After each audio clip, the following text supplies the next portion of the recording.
Good evening, everybody, and welcome to episode 18 of the Gaming Fuse podcast. I'm your host, Mr. Boom Boom Kaboom. It's Noof Nukem in the room. Hope everybody's having a fantastic Monday. It is Thanksgiving Monday up here in the Great White North of Canada. So I am thankful, first of all, that I'm still podcasting after all these years. And second thing I'm very thankful for is everybody in the chat. You guys are absolutely amazing. And I guess lastly, I'm very thankful for my co-host and panel member who's decided to stick around. Yes, we have moved the podcast up by an hour. I know for some people that's a bit of a drag, but the reason, I started this podcast at an hour earlier to begin with was to kind of accommodate Titan Drago's schedule. But as you all know, probably by now, Titan Drago has decided to leave us due to work and life constraints, which kind of sucks. But it is what it is. But without any further ado, I want to bring in my fellow Canadian. Happy Thanksgiving to him. Mental9R is in the building. Howdy, folks. How's everybody doing tonight? I hope you're all ready to rock and roll and have a good time here. Looking forward to chatting up some of these topics that we've got for tonight. And yeah, man, it's happy Thanksgiving. It's been a crazy busy weekend for me. Still dealing with moving stuff, and this weekend it was cleaning out my basement so that they can start working on it fairly soon here and get my actual office space done, which I'm really looking forward to. But yeah, it should be a good time tonight. I'm looking forward to it. Well, it's going to be good. Again, thanks for sticking it out and deciding also to stay with the program. Hopefully you'll be here for a long time to come. We do have a special guest for everybody tonight. But before we announce our special guest, let's catch up with the chat here real quick. And we got to start with our first super chat of the evening. It comes in courtesy of one of my biggest longtime supporters and good friend, Doggy Dog 420. Woof, woof. He says, Gaming Fuse time. And cheers, my friends. Happy Monday. Well, happy Monday to you as well. Let's catch up with the chat real quick and see who's going on here. We got some great people here, and I'm sure we'll probably get a little bit more now in the chat. The fact that we're not crossing over with Colt anymore. He's generally wrapping up by the time we go to air. He might be a little bit longer in some cases, but most of the time they keep it to 2 hours or so. We got the Game Complainers. Good to see you in the chat, my friend, and look forward to getting you back on the show in the near future. Timothy Dixon is in the house. It's always good to see Tim. Good friend Dreadpool is here as well. You might recall last week we had his wife on the show. That was awesome. Death Dealer 85, I think that's what she goes by. But anyway, it was great to have Death Dealer here. It was a great show. We've got Darko's Dreamers in the building tonight. Good to see you here, Darko. We have got who else we got? Talos Ray is in the building. Back from the Dead's in the house as well. We've got Thimber. Good to see Thimber hanging out in the chat. And we got Cool Cat Terry. We got John 907. We've also got who else we got going on here? Joe Dunmore. Oh, well, go ahead. Shout out Joe Dunmore. John 907 is here. Jesse Darby. It's good to see Jesse Darby in the house. It's been a while, Jesse. And we got RWK88 hanging out with us too tonight. Good to see you here. We have got who else did I miss anybody? I think I've just about got everybody. Yeah, I think I've caught up with just about everybody. And he's in the chat, but he is also on the panel as a guest tonight, making his second appearance on the Gaming Fuse. But before I introduce him, let's say hello to Rico Dennis. What's going on, brother? And Jago Kuka, my good brother. We had fun playing Halo the other night. We meant to have a community game night. It was supposed to be Titanfall 2. It fell through the cracks, so we had a lot of interest, but somehow nobody showed up. So in the meantime, we ended up playing some Halo Infinite, myself, Jago, R-Double, and Red Dead Panda, and we had an absolute great time. Sir X-Man is here as well. Good to see you, Sir X-Man. But anyway, let's introduce our fantastic guest making his return visit here, the one, the only, Sergeant Sentinel. Hey everyone, how's it going? Thanks for checking out this podcast, and thank you for having me on, Noof. I greatly appreciate it. Great to be back. Well, we loved having you here the last time, and I couldn't wait to get you back. I think I sent out the bat signal a few weeks ago there, and unfortunately, you weren't unable to make it. And that's okay, because sometimes they just happen on a whim. But here we are. You're in the chat tonight and here in the podcast. So let's get going. What's everybody been playing before we move down to the list of topics? Mental, shall I ask, or do? Yeah, I kind of figured as much. You're still rolling anyway, because some people are already saying that Starfield is dead. about a month after launch. Man, it is the gift that just keeps on giving to me. I don't know. I keep thinking I'll hop in, play a couple more hours, finish up the main story, and move on. And then the next thing I know, I've gone down some rabbit hole, and a few hours has gone by, and here I am still in Starfield and still waiting to finish up that main story. So, like I say, I think that game, the more you give it, the more you get. And I've definitely been giving, and I've definitely been getting. It's been a blast. And I got married this past week, so me and Andrea finally tied the knot. So wow! Well, congratulations! Big news. I had no idea. That's nice. Congratulations. You never even mentioned this on any podcast in the past. Yeah. I was just assuming you were already married, but no. Yeah, I know I have been married for over 30 years, but. In real life, I'm talking about the game on Starfield. Oh God! Yeah, just going there. I'm like, man, he's moving a house and he's getting what the heck? He's hiding some secrets up in here. Yeah, no. Sarah just turned out to be too much of a wet blanket on everything. You know, definitely didn't have any fun.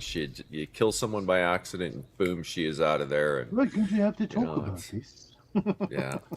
Yeah, Sarah, she's a bit of a Debbie Downer, that's for sure. I totally agree with you. I've already been like, yeah, I'm going to get rid of this girl off my ship. She's driving me bonkers. Yes. Yeah, no, but Andrea is definitely, she's a better companion in that respect. More fun. Doesn't get on my case every time I'm trying to loot people and stuff. So, good times. And Starfield, it's a little ridiculous. Yeah. Third most played game on Xbox still after a month, so that's a pretty good sign. Yeah, I don't know. I don't think it's going anywhere anytime soon.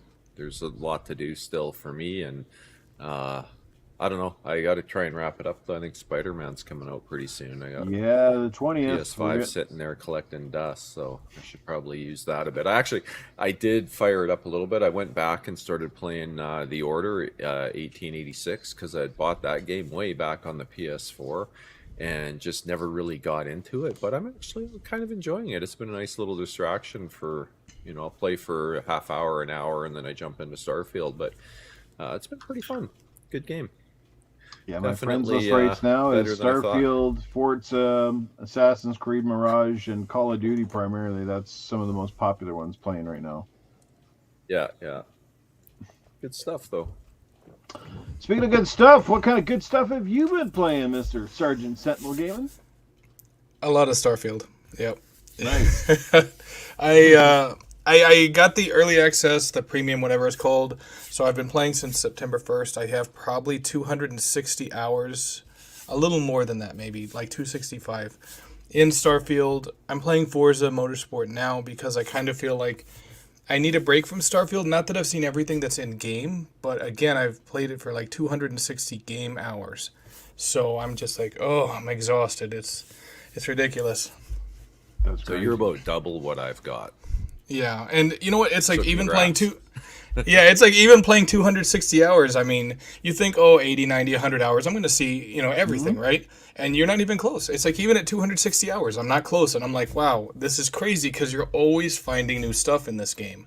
Always.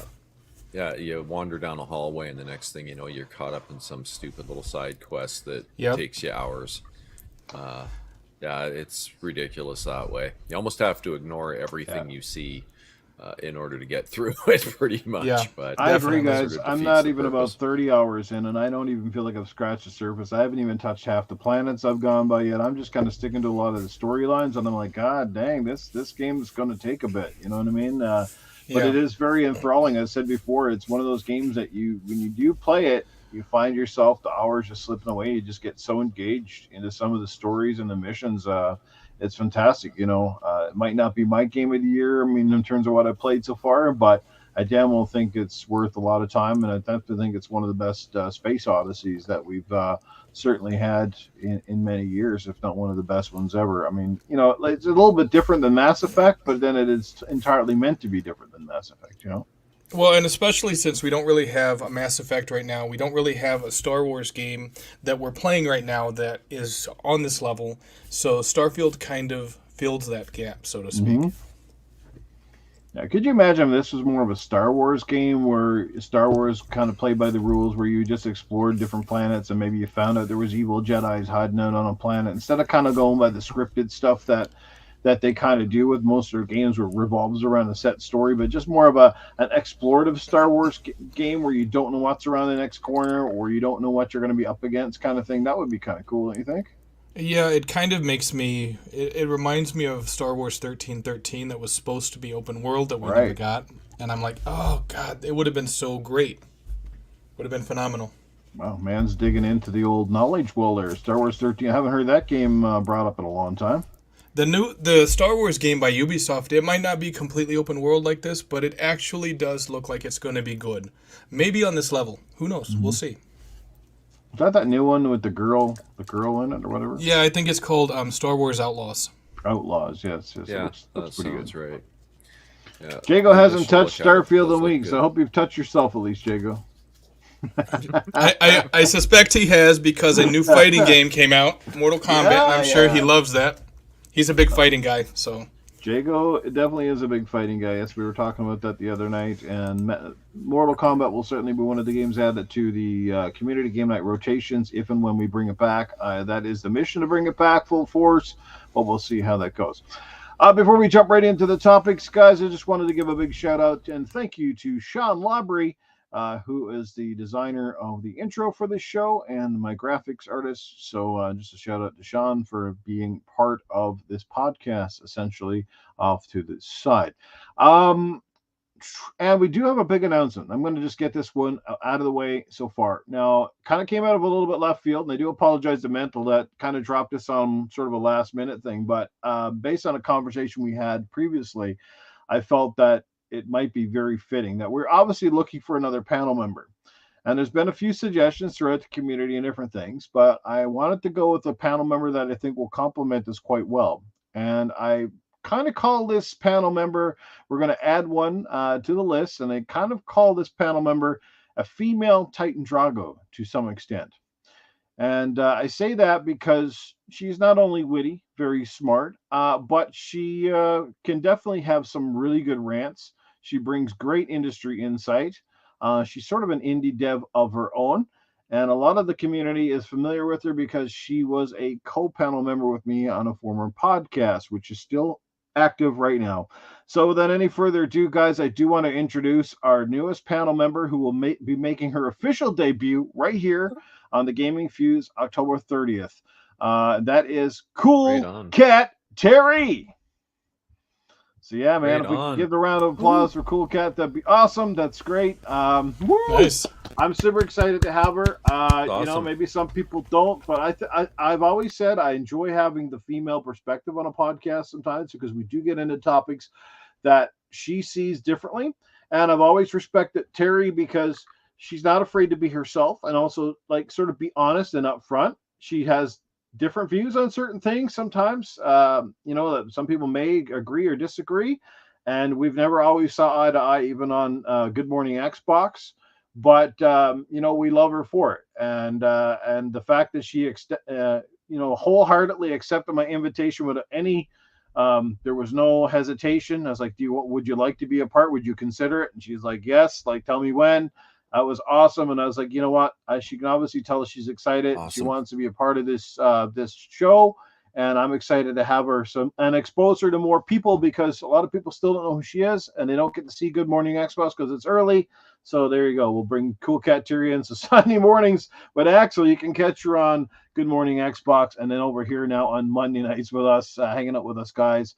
And yeah, Mental kind of gave the seal of approval. Said, you know her better than I do. Yes, I do. But Mental can tell that she's pretty cool. So hence the name Cool Cat Terry. Looking forward to having her here, guys. So there you go. Terry will be our third panel. We still may be looking for one more. I'm not ruling out a fourth. That way we'll fill up the entire screen here, right?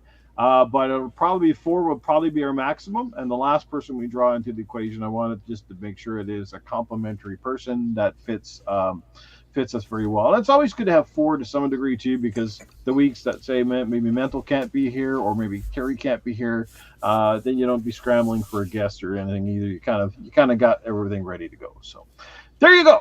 Absolutely. I like what Timothy says. Great news. Good to have another demographic to hear their voice and hear their opinions. Can't wait. It couldn't have said it any better. So yeah, thanks for that, guys. So congrats again, Cool Cat Terry. Look forward to having you join us officially on the podcast October 30th. People are probably saying, well, why not bring her in tonight?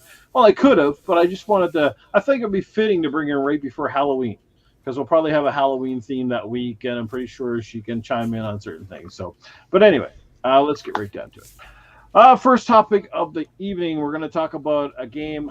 We've been seeing this a lot lately, right? Games that sort of come out, hit hard for about a week or so, and then die quickly due to bugs or lack of meeting expectations. And then they sort of get a second lease on life due to some patches and a lot of hard work by the devs.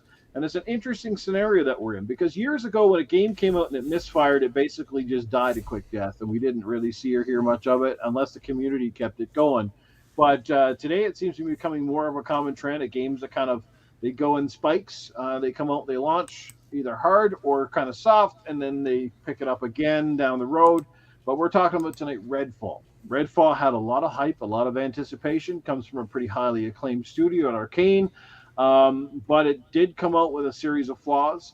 And it certainly came out, based on it, the graphics, which are decent, but, when people kind of got their wind of Redfall and found out it wasn't 60 frames, they're kind of like, well, what's going on here? Why didn't the developer aim for that? Or why didn't they hit it? And it was one of the most common complaints about the game the whole time through, is that, hey, it needed a 60 frames a second mode. Well, it looks like it's getting one now, or it's got one, and I've seen people jump back into it. And, so how do you guys feel about it? I mean, I will try to definitely jump back into it soon, but I kind of gave up on it, and I didn't finish the game. I was fairly far in, I guess, but I just kind of, to save space on my hard drive, I kind of got rid of it. But I do look forward to jumping back in. So how do you guys feel about that? And is this just a sign of the industry as well, that people don't want to give up on games too quickly anymore, because we do have the luxury of getting updates? And secondly, the fact that these games are costing so much money that I think people are trying to, a lot of studios are trying to, obviously see if they can remedy the game before it falls out of grace, that sort of thing. So we will start with Mental. Did you play Redfall much at all? And will 60 frames a second bring you back to the fold? I had spent around 10 hours or so in the game, give or take. But I was playing on PC, so 60 frames wasn't really a problem. What I did find with the game, though, I'm not surprised it was 30 frames on Xbox, just because it was another one that was CPU bound, right? I've talked about this before. It was only using 2 threads primarily, with a couple secondary threads as well. So, on Xbox, that's 4 of your 16 threads were getting utilized on the CPU at a reasonable level. And you're not going to get 60 frames with that. That's the bottom line. So I assume that's what they went back and fixed. Haven't had a chance to load it up on PC, but I did load it up on Xbox today. And it actually plays really nice. I mean, obviously you're making some graphical sacrifices. I noticed like some of the God Ray like shadowing that comes through. There's some funky sort of blending issues and stuff that you notice a lot more on the 30 frame setting, or on the 60 frame setting versus 30. And your reflections and stuff are downgraded a bit, but man, it's such a better game at 60 FPS. It's not even close. I'm definitely curious to go back in and see what it's like on PC too, see how it plays there, because it was never really, what's the word I'm looking for, utilizing the power that my PC has. I couldn't max out my GPU at all in terms of getting the most FPS I could. My GPU, I think if I remember right, was around 60% utilized, so really low utilization. And again, it comes down to that CPU bottleneck. So really looking forward to getting in there and giving it another try. I've heard they've made a lot of improvements to the world in general. The AI apparently has improved quite a bit. I did run into a few baddies while I was playing around today, and I can say that they did seem to approach the battle a little bit better. I remember before you could kind of just walk right up to them and shoot them, and sometimes they wouldn't respond at all. When I did start pulling the trigger, there was others in the area that did notice now, which would never have happened before. So yeah, I'm looking forward to giving it a try. The stuff I've heard about it seems pretty good too, for the most part. I mean, I've saw people that were really ripping it a new one before, saying, hey, I went in and tried it. They've really fixed this game up. Now, the question obviously is, why not just delay it for those few months, because have it launch and be in a they'd good been there state. too many times. I think that was the problem. Xbox had too many delays, and this one just fell into the fold. I think if this was any Yeah. other time in the cycle of games, maybe it would have got away with that. But I think it was just like, we got to get something out. We need something to kind of hit in the first quarter this year. We got to, we're trying to drive some hype up until Starfield comes out. I think it was one of those weird cases where it just had to come out no matter what shape it was in. Obviously, they felt it was in good enough shape to at least launch, and it wasn't. I didn't find it overly buggy. I just found it felt like a little flat, and it didn't live up to expectations. But my take on this game is Redfall, and it's kind of like Terry said. I think Redfall is definitely one of those games that has far more potential than it may ever get reach. And I think it's like Anthem. Like Anthem was the same way. It had the fundamentals down. It had a lot of things we really liked, but it just felt flat. It felt like it just didn't hit whatever target they had set for it at the beginning, or you know what I mean. I think Redfall is kind of up there with Anthem. I mean, obviously another co-op based game that just really didn't have a strong story or an objective, and it just felt like you were rinse and repeat. And at the end of the day, this game is like a toilet with shit stains on it. At the end of the day, you can spray it with all the the stink spray you want, but it's still a toilet with shit stains on it, right? So I wonder if Redfield, is it a toilet with shit stains? No matter how much you dress it up. And now there's so many other games out there. Is it a little too late? I mean, maybe if this had been 2 months ago, this game might have been just like okay, but now it comes out right in the middle of everything, and like I said, unless you're just looking for a game to play. But kudos, that the patches are there, and you got to applaud the team for saying, you know what, we're still going to try to at least live up to some of those expectations. How about you, Sergeant Sentinel? Were you a fan of Redfall? Did you play it at all? And is 60 frames a second enough to bring this turd out of the outhouse? I played it at launch. The 30 frames per second is, and I say this because Starfield also has 30 frames per second. But when I played Redfall at 30 frames per second, it gave me a headache. I had come from a game that had 60 frames per second, and going to 30 frames per second in the Redfall, whatever engine they use, I don't remember off the top of my head, it immediately gave me a headache. It took some time getting used to.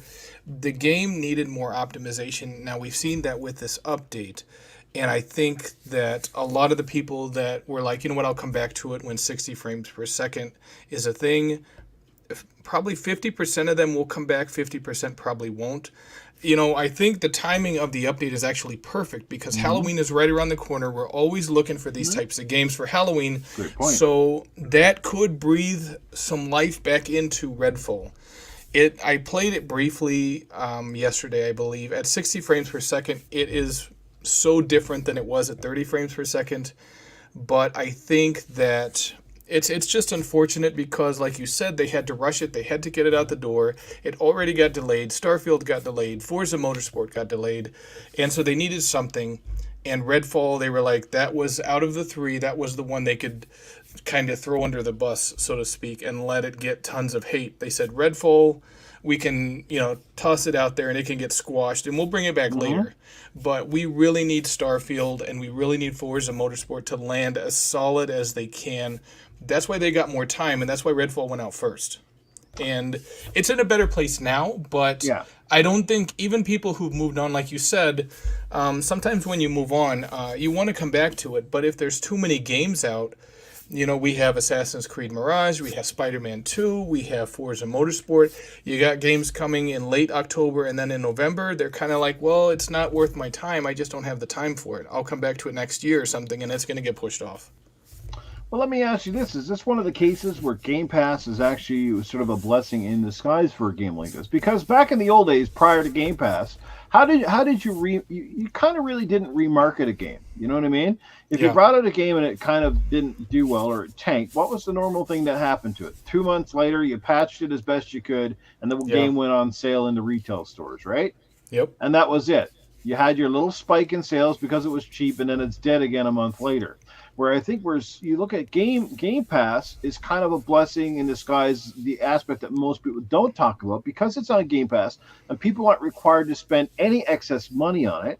Obviously, there's going to be eyes on Game Pass at all times. 24/7, there's going to be new audiences looking for something new to play.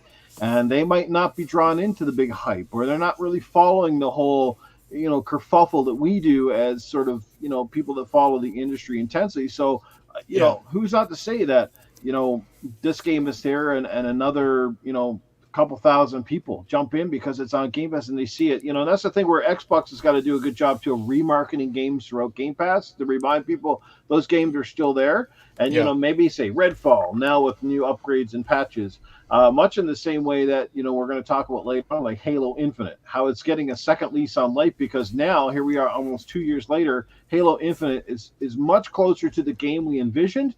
It has a full plethora of multiplayer modes that have been added. The game looks better than ever. It plays better than ever. It's added a lot of stuff that was missing at launch. You got the co-op mode finally that people had requested. They're bringing back some old game modes, including one that was very popular from ODST with Firefight. So again, is Game Pass in this sense a blessing for this kind of game, and more people will try it? And it's a good time, I guess, to keep upgrading and fixing games if they're not quite up to stuff at launch. Yes, I believe so. I want to point something out that's kind of a hidden boost that this game could receive. Xbox needs to have rotating games in the Xbox Core. You know how they have the Core service that replace Gold? Make Redfall that game for the next 30 days to build its player base, and then say, hey, you want to keep playing it after October 31st, you got to upgrade to Ultimate. And the people that enjoy it will upgrade. The other people that are like, this game isn't really for me, at least they were able to experience Redfall at 60 frames per second. Yeah. I mean, old games becoming new again are not necessarily anything new. But in most cases, old games get new again. How, guys? They get a remaster or a remake, and then they're brought back out. I mean, heck, we're going to see the Tomb Raider trilogy, for crying out loud, come back how many decades later, right? With essentially upgraded graphics. Mind, though. No, I don't I'm mind with that you as too. much because it is old, right? It's when you've got Sony remastering Last of Us 2 that I'm kind of like, it's a little soon for that, right? It should probably be, 10 years before you start thinking about that stuff. I want to bring something up talking about The Last of Us Part 2. You ever seen that cartoon where the little character's on the bridge and he's taking the planks from behind him and putting the planks in front of him to keep the bridge going across the canyon, and it's eventually going to end badly? That's what it feels like PlayStation is doing right now. They're taking games they had 4 years ago and they're remastering them, and I'm like, are you serious? Yeah, well, so what's next? Days Gone gets a remaster, Ghost of Tsushima gets another remaster, because at this point in time, you're starting to wonder what's next. Yes. Yeah, it is a lot of rinse and repeat. And it does draw into question, what do they have if this is what they're resorting to doing? Yeah. What's coming? Is there any new IP? Is there the next Last of Us? Is there the next Ghost of Tsushima? You haven't heard anything about it. And it's disturbing when you've got a company like Sony that, I mentioned this last week, I think, where they disappeared for 2 years, didn't have an event of any kind, come back this year and you think they're going to blow everybody away, and then they have 2 stinker state of plays that really only showed Spider-Man, right? To me, that's concerning when you have a situation like that. I mean, sure, they're in a lull because they kind of, I think I said before, they blew their wad right at the start, right? They had their God of War moment, they've done that stuff. So now those development studios, they're in a 5-6 year development cycle for another big game. It's going to be a while, I think, before we see anything too major from Sony, unless they're just really good at keeping secrets, which they are. But it's not even that they don't have necessary content. You look at the Infamous collection. They had an Infamous collection, which was Infamous 1, 2, and Festival of Blood. They released it on the PlayStation 3, but it was on the PlayStation 3. Loved but it. you can't play PlayStation 3 games without streaming them. So what I say is bring this back, have someone like Bluepoint really make it look phenomenal, and then no one's going to care, because 2 people, that will be a new game. That's going to be a new experience for a lot of people. Well, and get Nixus involved and get it on PC. There you go. go. New audience, right? Definitely. They got to start. I just don't know what they're thinking, and maybe it's the the Jim Ryan effect, because the guy, I don't think he was really in touch with gaming, to be perfectly honest. Maybe I'm wrong, but again, he couldn't really hold a controller. At least it didn't look like it. So get somebody in there that's a little more in touch with the gamers, because they've got a lot of great IPs that are just sitting there doing nothing. And I think that's the same thing with Activision, and that's why a lot of people are looking forward to the acquisition being done, because Phil Spencer's a gamer like that, and he says, you know what, we're bringing back some of this old stuff. We're going to bring it back because we know that it deserves to be brought back. I can't wait for that. Absolutely. And I mean, in terms of Game Pass being good or bad, it depends who you talk to. I mean, there's a lot of people out there that are saying Game Pass is the reason Redfall sucked at launch. It was the Game Pass factor. They had to get it out because they needed something new in Game Pass. I think that's got nothing to do with it personally. I think they just blew it. They pushed it out because there had been, 2022 obviously wasn't a great year. They felt like they needed to, stay on schedule and get a few games out. But I also think they learned their lesson, or at least I sure hope so, because Phil seemed pretty humbled by the experience, and hopefully it doesn't happen again, and they give games the right time to like. I get frustrated when there's a CPU bottleneck. Even that's why I haven't played Forza. It does not perform well. And why? When you look at it on PC, you can see it is heavily single thread dependent. And that's a problem. How the hell do you have a game in development for 6 whatever plus years and then drop it in an era where multi-core is everything? So you think they're doing this largely to make sure that this game still holds up on the Series S? Well, no, that shouldn't be like the Series S has basically the same CPU, right? They're leaving performance on the table, ultimately, is what it comes down to. And that bothers me because it makes me ask, like, what could they do? Like, you think about ray tracing. Ray tracing is quite CPU dependent. As soon as you start turning, like, and you can see this on PC, when you turn up ray tracing effects, your CPU has to feed way more data to the GPU. If you're CPU dependent or CPU bound, you're going to have trouble doing that type of stuff. And when you put out a game in 2023, I mean, we've had 32 thread CPUs and PCs for 4 years in mainstream, pretty much 5 years now. How are you putting out a game in 2023, 3 years after these consoles launch, that is still CPU bound in that way? It doesn't make sense to me. With all the time they've had, this game could probably do 120 FPS or have 120 FPS mode on console if it was properly utilizing the CPU. And that I get frustrated with that stuff. So just back to the point on the Game Pass. So I totally agree with you. The fact that Game Pass is not sort of the reason some games come out and don't hit their targets or they're lackluster. Not whatsoever. I don't think because so. No studio wants every studio wants to make a game that comes out and gets received well and scores well, and most importantly sells regardless of the reviews. And of course, for anybody who knows how things have worked for Sony now is largely selling games based on their track record of great reviews. You know what I mean? They're one of the few companies that is fueled by making sure their games score really high, because it drives that extra bonus of sales. But with saying that, I mean, for Game Pass to be largely successful and to keep people on board, it's no different than Netflix or any other streaming service. They have to have a plethora of content. And unless you're a dumbass, you'd have to know that.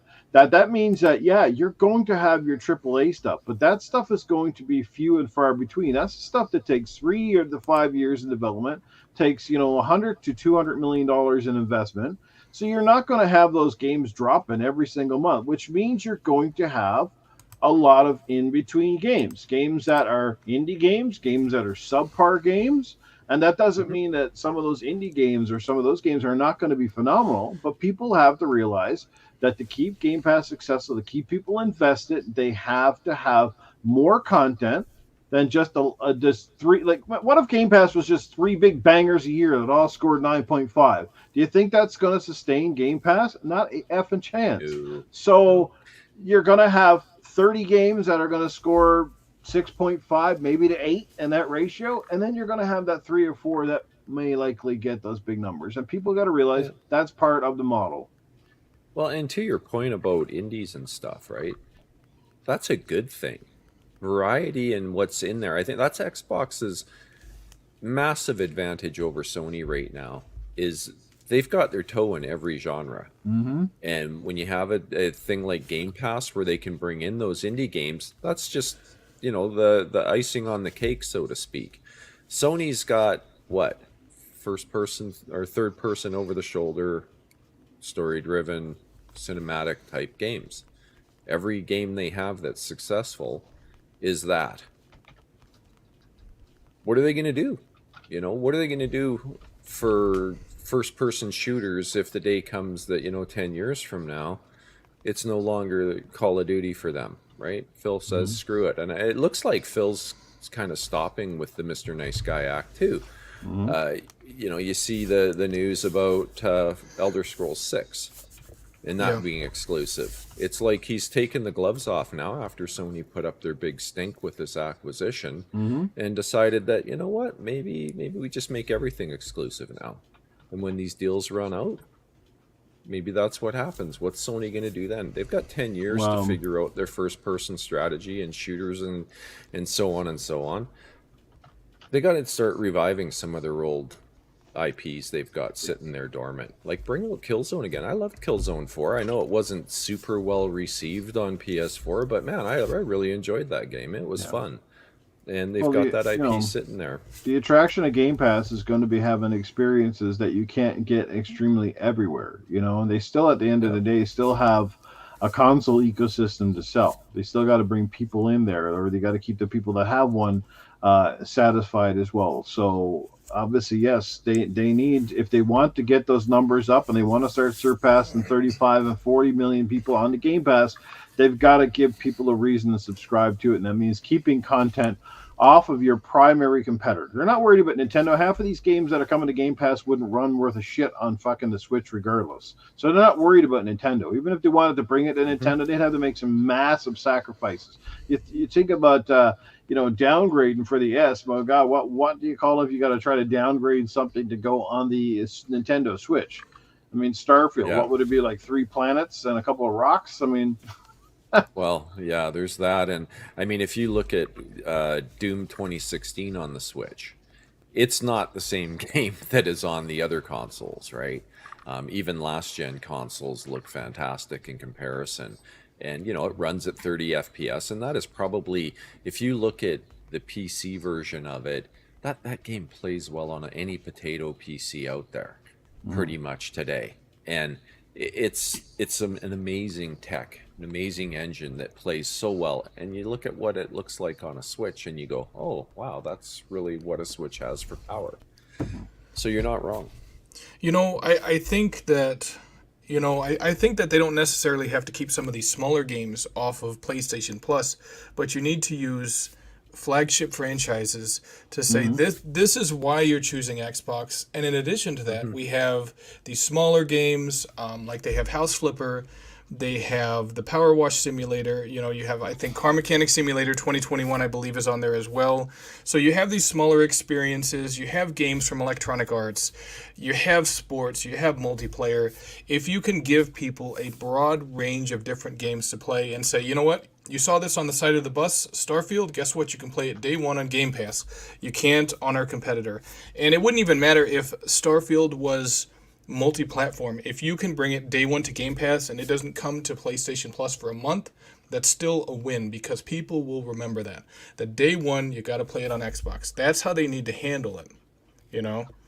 That's how you bring everyone in. You say, we do the same thing they do, but better. Indeed. Yeah, just on the topic of the S, I took a bit of heat on X this past week for a tweet that I made in response. I think it was, what's his name, Clobrill or something, had put out a tweet about, I guess, the developers for Alan Wake 2 had made some comments about the Switch being challenging, or sorry, not Switch, I had Switch on the mind, the S being a bit challenging. And, ultimately, I think the biggest problem with the S from a developer perspective, it's not the GPU power, it's the lack of RAM. And 10 gigs sounds like a lot until you realize 2 of it's locked off for the operating system. So then you're down to 8. And there's not really a PC in the world that's locked down that way anymore, because most of them will have at least 8 gigabytes just for the system memory. And then you've got your graphics memory on the side. And I think if they would have designed the S so that it had 6 gigabytes of slow memory, same as the X, along with that 8 gigs of graphics memory, so they would have saved a couple of gigabytes compared to the S. or the X, it would have been no problem. And you wouldn't be seeing these discussions about the S holding things back and being an issue. But when they got to start splitting up that 8 gigs of faster memory for the game, I could see where that would be limiting. And they could start to run into issues, especially with some of the more advanced features. You see games on PC now, they'll use 6, 7, 8 gigs of RAM on their own just for the CPU side, like if your main system memory easily. And I can see it. So, I think that was the flaw anyway in the S. I think they should have just put in more of the slower memory. That stuff's cheap like anything. It would have cost them a few dollars for the volumes they buy, and they'd have been good. But I think this has been a learning experience for Microsoft as far as the Xbox Series S. I'm sure they're taking notes and they're saying, okay, to make sure we don't do this next console generation, let's figure out what we did wrong with the Series S, and we'll make sure not to repeat that. Yeah, I think if they had gone with a strategy of a couple extra teraflops of GPU power and that extra RAM, it would have been a non-issue. Yeah. There would have been none of this talk that's going around about it holding back gaming, and because everything else, I mean, you've got essentially the same CPU power. The GPU, I mean, for 1080p, 4 teraflop, you can scale that, right? You can cut back on graphics and you can do things to make it perform half decently. Not really an issue, but the memory, you can add more memory. That's a problem. And using your NVMe as a swap drive, well, that's just too slow. I mean, it's slow compared to even the slow system memory that it has. So, anyway. Yeah. Well, just to end up on the whole Redfall thing, look, I think all of us can say that, look, we're happy that the devs have stuck through it and decided to, patch up the game and bring out the extra mods. People have asked for it, which means that they're listening. So that's the good news, is that anybody jumping into Redfall is automatically now going to get a better experience than what many of us had at launch. And that's the good news. The bad news is, you want all these games to be successful, but at the same time saying that, it's a double-edged sword, because the one thing I don't like is when games like this or any other game that continues to gain more success after numerous patches and stuff, like Cyberpunk is getting a resurgence, right? The Cyberpunk should have never been as broken as as it was when it started. And what it does is ultimately kind of sends a bad sort of a message to the industry, kind of like the free to play model is really out of control right now. We're going to talk about that at our last topic of the night. But it sends like a bad message, because it kind of says yeah, we're okay now. Like we can get away with releasing a half-ass game or whatever, because the people out there have shown that they'll stick by us and they'll come back to the game if we patch it 10 months down the road or 2 years later down the road, we get this game right. But to me, I know at the end of the day, a great game is a great game, and if it takes that many patches, great. I mean, we're kind of all for it, but at the same time, you just don't like the internet has become sort of a crutch in a sense, because, like I said, we're getting way too many unfinished games, way too many broken games, all these promises and lack of follow through. Too many compromises. There's 100 different things that I don't like about the state of the industry right now. And while it's great to see the games getting patched, I start to feel like companies might take liberties and go like, well, let's get the game out, let's get it workable. Hopefully people will like it, because if they like it, they'll stick around longer until those patches come. But if they don't like it, maybe we can make up for it down the road, sort of thing. Definitely. So. Alrighty, but anyway, hopefully Redfall 2 finds a new lease on life, because I think there is potential in the game. It's not the worst thing I've ever played. I actually had quite a bit of fun with it. It's a lot of fun with friends, and you know what? Anytime you can get a co-op experience, you cannot really, shy away from that, because there isn't a ton of great co-op experiences out there, and Redfall is kind of fun to play with friends. I'm not gonna lie, I actually enjoyed it. It's definitely not the worst game ever. Like I said, it has promise. It just didn't live up to a lot of it. But anyway, let's move on to the next topic of the evening. Let's talk about the king of all racers, Forza Motorsport. Yes, it's going to be a topic of heavy discussion over the next couple of weeks. The reviews are out. They've been out for a while. People have been playing this game now, I think, for well over a week. I see a lot of people loving it, much like the Starfield conundrum, right? People are loving it. People are playing it. But again, it's starting to get a few reviews that aren't as gleamingly high as Forza is notoriously known for. And I guess putting it up against its companion, the Forza Horizon series, which has been getting absolutely crazy scores, like well up into the nines. And this game, I think we expected it to be the be all end all, right? Because this is the first Forza game in years, the first since 2017, as a matter of fact, that come out and have be benefited with extra years of development time. But from what I'm hearing so far, and I haven't had a chance to play it, so I'm not here to diss the game. I can't diss something I didn't play. But what I'm hearing is it's a lot less features in this game, a lot more stuff than it was in the previous ones, which I kind of don't understand. Like, how do you not have all that stuff kind of there, but essentially you're just up rendering, or a lot of the cars are kind of essentially the same. And how many more polygons can you add to a car that's already got pretty damn realistic polygons? So what's behind this game that took the extra time to develop? I mean, minus COVID kind of threw things back into the fold too. But what's your consensus on Forza right now? Can it hold on to its title as King Racers? Because look, I love Gran Turismo. Gran Turismo was the original king for me. And then Forza, especially Forza 4. When Forza 4 came out, I found that was when the gap separation started. It was like, man, like Forza was going one way and Gran Turismo was going backwards to me.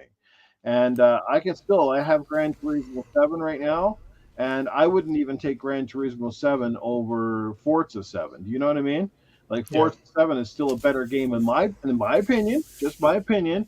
The only thing that's salvageable for me with Gran Turismo 7 is the fact that it has the PSVR mode, and that is amazing. Like, that adds a whole new life to it. But you got to rate a spade, like going up mano a mano, game versus game, regardless of the mode or how it's played. Like, is it better? And one thing that somebody said about Gran Turismo, and I've always agreed with it, why does it feel like Gran Turismo is on a popsicle stick and the car is moving like this instead of following the road per se? I've never liked the music tracks in Gran Turismo. I've never liked some of their weird ass menus that they're doing, and certainly this weird one they got going on where they're trying to copy like a Forza Horizon sort of. You got this layout. It's confusing to me and it's weird. I don't know. Gran Turismo, and yet IGN gives that one a 9, and they're giving Forza an 8. So I'm not sure what's going on here, guys. But let's find out. Have either one of you guys had a chance to play Forza right now? And where would you say it lands in terms of its predecessors? Is this the game we expected it to be? Well, I let the cat out of the bag earlier. I haven't played it. So I partially the main reason, I guess, is because I don't have my office set up. So for me, I always have to play with the steering wheel and pedals. That's just how I play racing games. So for me to dig all that stuff out and go through the hassle of setting it up, it just didn't seem worth it when I found out that there was performance issues on PC, and I'm not going to get the most out of it. So I decided I would just leave it and wait, and I'll get into it probably in December when I'm set up in my new workspace and I've got my steering wheel and everything all ready to go. And by then I'm hoping they'll have a few patches out for it and those issues will be fixed and it'll be good to go. I'm also not too thrilled with what I've heard about the leveling system in it either. And the way they're it feels like it's an artificial grind that isn't necessary to force you to have to level up cars through the campaign. Like, why make me get to level 20 with a specific car in order to buy parts for it? Right. I just, I find want that you to play this long time. Yeah, exactly. Like, it makes me think of Destiny in that regard. And I have no love for Destiny in the way that they would force that artificial grind. Go kill 50 of these and then get 200 kills in the Crucible with this and then I think they're purposely going to try to drag this game out because this might be the last official Forza we get for a very long time. Because I don't like this. Essentially, was supposed to be Forza 8, but we always said this from the start that why did they take the title off? Because that means it leaves it as an open-ended game where there's no expected sequel coming. And with the way Game Pass is working, I have no doubts in my mind that Forza Motorsport might be legitimately the last Forza that we get in this series for an extensionally long time. I'm going to see this game being patched and upgraded and upgraded and upgraded and shit added to it just to extend the life of it until maybe another console generation, and then maybe we get another one. Yeah, could be. And that would actually, in a way, be not a bad strategy if they make the right changes to it. I don't have a problem with making games have some longevity as long as they're consistently updated and there's new content for them. And if that's the plan, that's okay. I don't have a problem with that. I wish, in fact, EA would do that with all their sports games. I might even play some of them again if I didn't have, this $80 price tag every year in order to play it with updated rosters for what all anyway. That's a different tangent I could get into. But yeah, if that's their strategy and they want to just keep feeding new maps and new cars and updates to the way the engine works and things, I'm fine with that. Yeah. How about you, Serge? Have you had a chance to drive in, and do you think this game is getting proper reviews, or perhaps getting scored a little bit lower? And are we back in the whole Xbox conundrum? Because this is supposed to be the king of racers, so maybe some reviewers purposely decided to score this one a little bit lower to make sure that Gran Turismo stood a little taller this time around. Yeah, I think that's accurate, where it's getting scored lower because of GT7, and I know that GT7 has the PSVR 2 experience, and legitimately, Forza has nothing to compare. I get that. But is it as bad as they're saying it is? No, not necessarily. I did want to add something to what Mental said about it being grindy. That's accurate. If I have two cars that are exactly identical, and I only race with one of them, the one car that let's say I buy a 2016 Ford Mustang, right? And I race with one of those. Only the one that I race with levels up, not both of them, which makes no sense. It's like these cars, it's like when you drive one of them, you drive them all. As far as if you had 50 Ford Mustangs and they're all made identical and you drive it, it's like stunt drivers in movies wouldn't, it's like they don't have to drive every single individual car 200 or 300 hours to learn how it handles in the rain and all this stuff. It's like one car is going to handle a certain way if they're all the same. But with the way Forza Motorsport 8 is, only the specific car that you drive gets leveled up. You buy another one that's identical, you got to level that one up too. So it does feel very grindy. And I think that does lean into the concept that they want this to be a 4 or 5 year Forza game. Yeah, definitely. That takes me back to Destiny, man. You get an identical weapon that has one different perk, but had to level it up. Back in the old days, I think they got away from that eventually. But man, that was a grind, and I'm just not interested in that. You love that car, sir? Well, you're gonna be playing in that car for a long time. Right? There was a major Forza. He's a Forza content creator. I reposted his thing where he came up with a list of stuff. Basically, the grind was one of his complaints, one of his chief complaints. And some people don't like that, but it's like you got to understand that Turn 10 has changed Forza Motorsport 8 a little bit, a moderate amount. And some of these changes will get on people's nerves. That grinding thing, it just makes no sense. And I understand they want this to appeal to people for years and years and years, but it's like it's kind of like how they said Forza Motorsport 7 fixed what Forza Motorsport 6 didn't. And it's like, don't go backwards, go forwards with the series, improve upon what you need to, but don't change stuff that works. And having to level up each individual vehicle, not vehicle types, each individual vehicle, it makes no sense. It's frustrating. I am enjoying the game, but that aspect of it, I'm kind of like, that makes no sense, especially when you can, tune how the car handles and the, the balance and all that stuff. You can tune it according to what different types of tracks you're going to be driving on, if you're going to be driving in the rain, if it's dry, the different types of tires, and to have to level up each individual car. Like, let's say you had 3 different Ford Mustangs, and they all have 3 different tunes, with a different balance and all that stuff. It's like to have to drive each one of those 200 or 300 or 400 laps to get it to where you want it to be, it just makes no sense. So that's a sore point for me. Yeah, like I said, I wish I could sit here and chime in from an experience of saying I've at least played the game, but I have done nothing other than see videos of it. So like I said, I'm yet to reserve judgment for the game.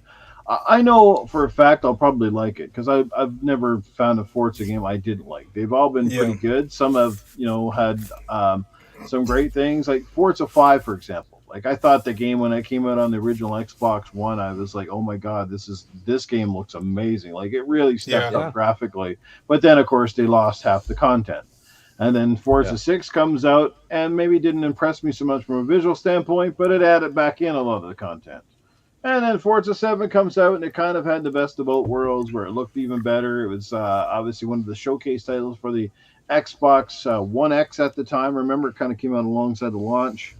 And it was a showcase title. And it really set the bar. It was like the definitive Forza, 4K 60 definitive Forza. I mean, I remember the original videos and racing in the rain and seeing the weather effects and stuff. And the game is amazing. It still looks amazing and runs great today. You know, and I guess racing games sometimes are their own worst enemy because especially when you're grounded in reality, like, and whether it's Gran Turismo or your Forza, you know, you're grounded in reality with the fact that 95% of the tracks, if not 100% in most cases, are based on real world tracks and environments. Like what are you going to do? You can only change the trees so many times, or you can only make the crowd look so good. And cars have kind of reached a pinnacle in these games now where, like, unless you're doing like the interiors or you're doing those close-up spectacle shots, like most people can't really tell. Like they look pretty damn good no matter which racing game, and that goes across. It's not just GT and Forza. Like we're talking about the games like Terry's playing, like The Crew, or even Forza Horizon, where the cars look spectacular. You know, we've kind of stopped looking at them because they look so damn good. It's like, but the Forza stands out Horizon just because the cars aren't really the highlight of the show, essentially, in the Horizon games. It's really about the festival and the kind of crazy races and the environments you're put in with these amazing cars, right? So when you're grounded in reality, it's like sports games right now, like, you know what I mean? But unfortunately, there's no competition in sports games. It's EA, and that's pretty much it, right? So it's hard to compare apples to oranges. Remember when you always compared like the 2K basketball games to the EA ones? And I was like, my God, 2K just like blows it away. That's a shame because there's nothing to really compare to. So I think that, you know, sometimes they're their own worst enemy. And it's, again, it comes down to handlings. It comes down to little intangibles or how to make you feel like you're more immersed in the experience as opposed to picking your car, doing your upgrade and race around the track. Yeah. You know? I will say the one thing about Gran Turismo that I think the meta is probably higher than it would have been had they not hidden the fact that they were going to have those crazy microtransactions in it.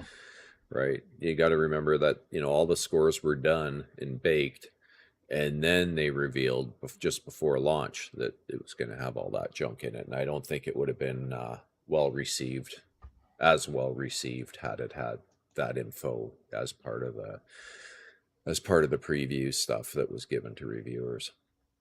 So yeah, it's disappointing. I mean, it's a low, you know, if you look at meta, if you care about that stuff, it's scored a lot lower than, you know, we've seen historically for a motorsport game, and there's I think legit reasons for that. You know what, I want to bring this up because I know Modern Warfare 3 is around the corner.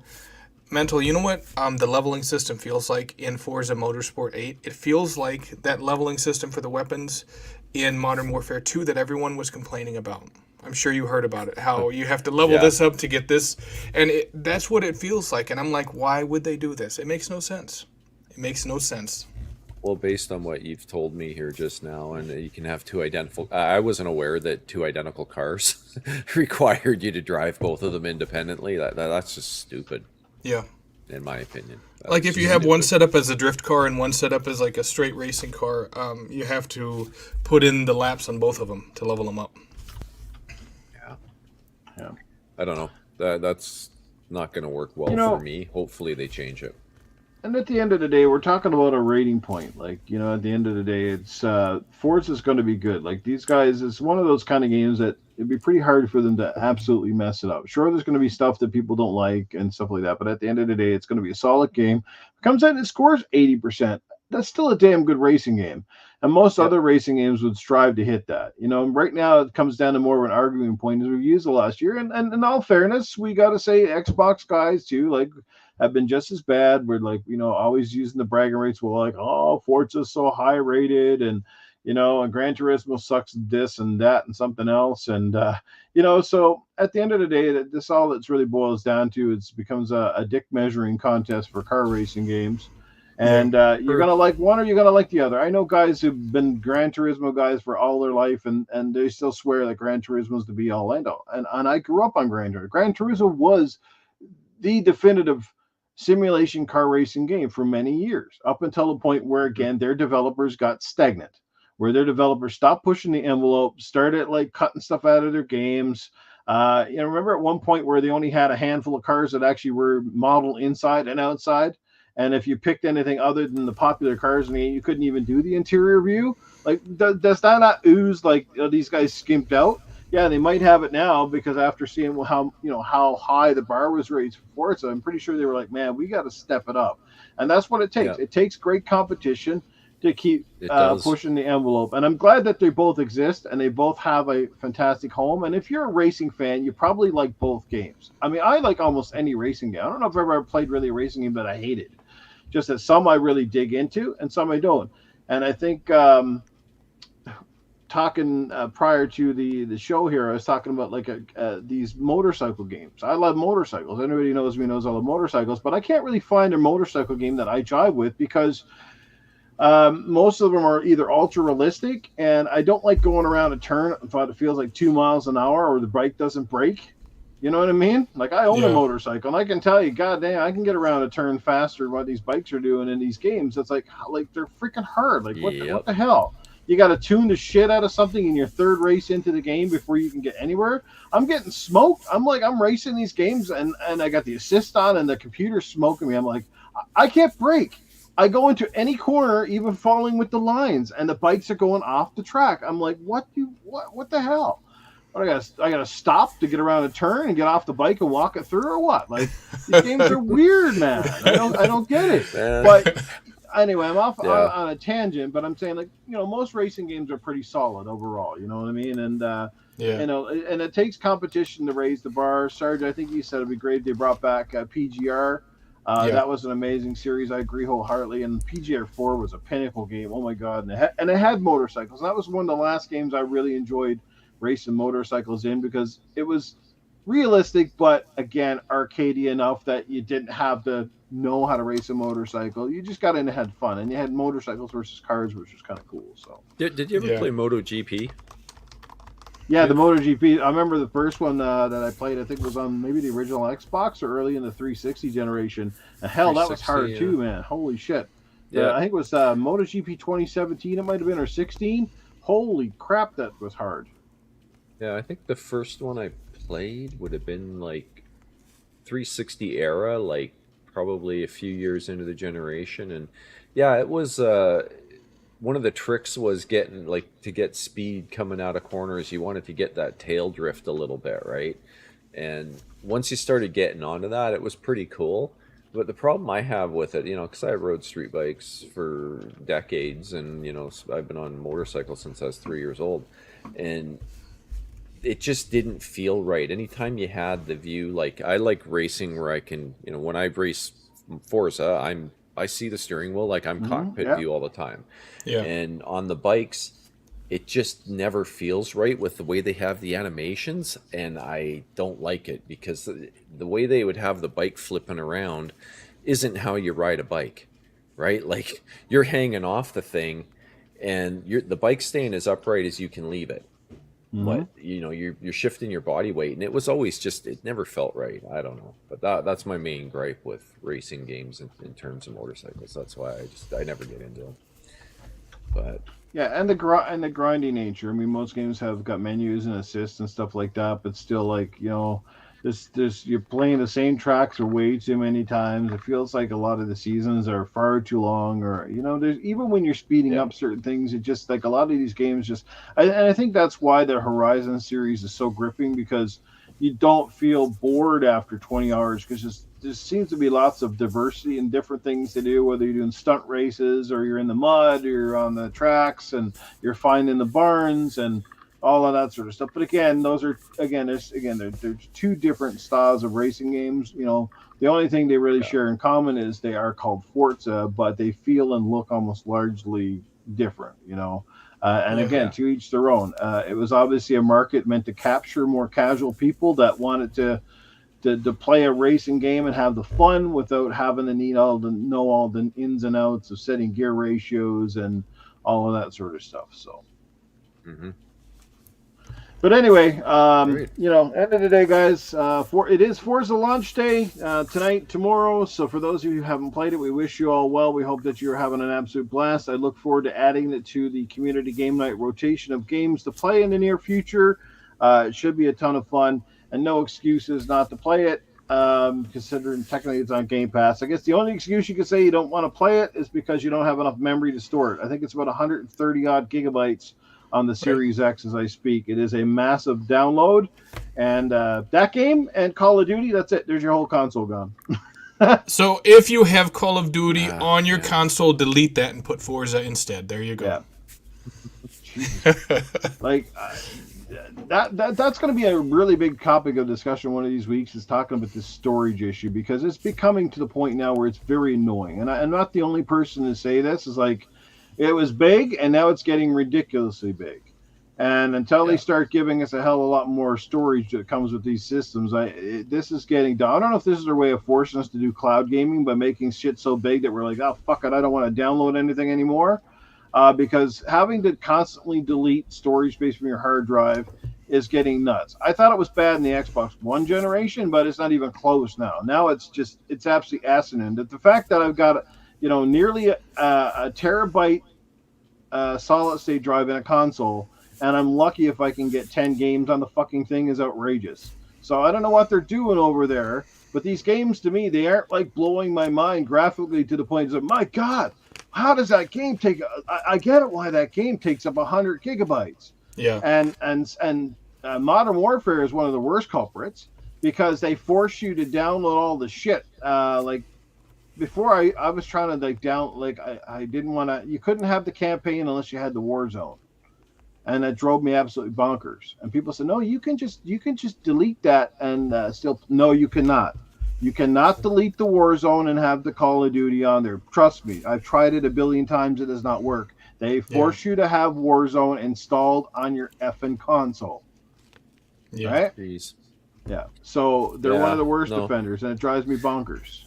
They just need to fix the pricing on their little expansion drives. They're just outrageous. Or that too. Yeah. Bring it down. Like, bring it down. Stop trying to make money on something that's really gouging us because we're all strapped. Do you know what I mean? Yeah.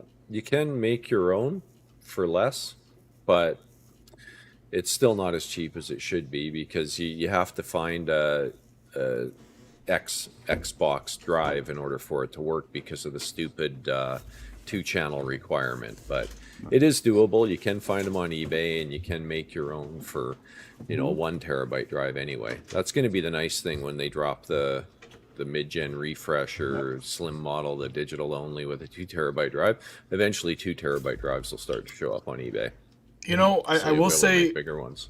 Something that PlayStation 5 has that Xbox doesn't is they let you change the internal hard drive. And right when I bought my PlayStation 5, I changed out the internal for a 4 terabyte solid state drive with a little heat sink and all that.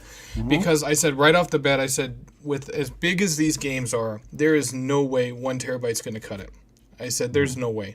And it's like I almost have the 4 terabyte completely filled up. It's crazy. I'm like, Jesus. Yeah. No, I said right from day one, that was a huge fail on the Xbox side, going the route they did. Anytime you go proprietary, it ends up being a nightmare. And PlayStation did that right, 100%.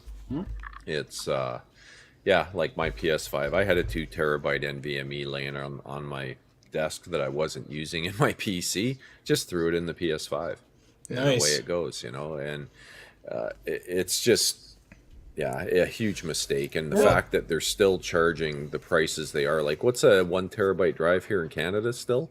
It's like $300 or some stupid thing like that. It's well up there. Wow. Like, and not to mention when they do these install, the system memory itself should not be included into the storage memory.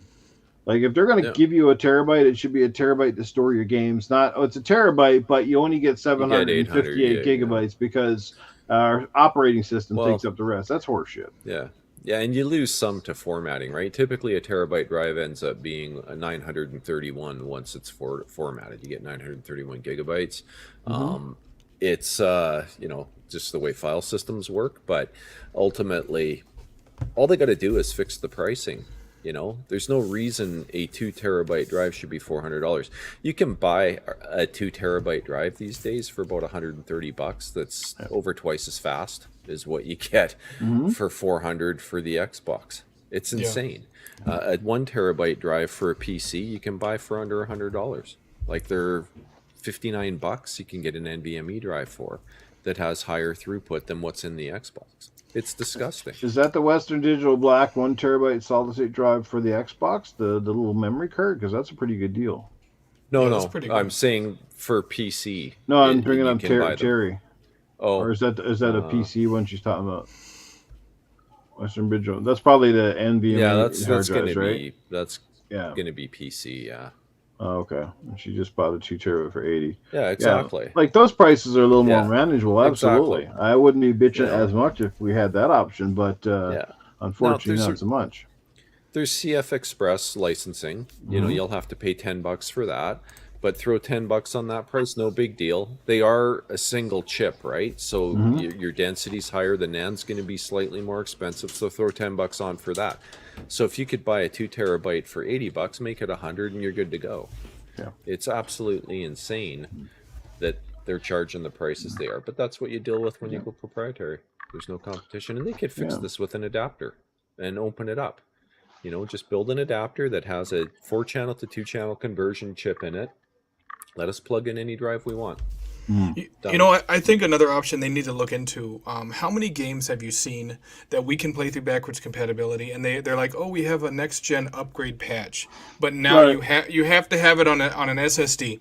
You can't play it on the hard disk drive like you could before. Oh, yeah. And it's like give us the option of saying, hey, I either want the next gen upgrade patch or I want to play the older version. Because it's like for some of these games we can play through backwards compatibility, that 60 frames per second patch just doesn't matter enough to triple its install size. And it could still be 60 frames per second and run off the older hard drive, a USB drive. Yeah, I mean, you look at like Assassin's Creed Origins, it was 60 frames per second on the Xbox One X. Exactly right. And you're not getting faster load times to the extent that it needs to be on the NVMe. It just doesn't, But anyway, so it's unnecessary. Off on a tangent here, Noob. Apologies. No doubt, because we're on the tech side of things. But look, with saying that, what I normally do is any of the Xbox One stuff that I have, or the stuff that gets an upgrade, like if it's generally an Xbox One game or it was meant for last gen, I keep all that stuff on my external hard drives and on my Xbox One. So it's only the stuff that really needs the benefit of the solid state drive and the stuff that is built for Xbox Series consoles, essentially, that I have on my Series X.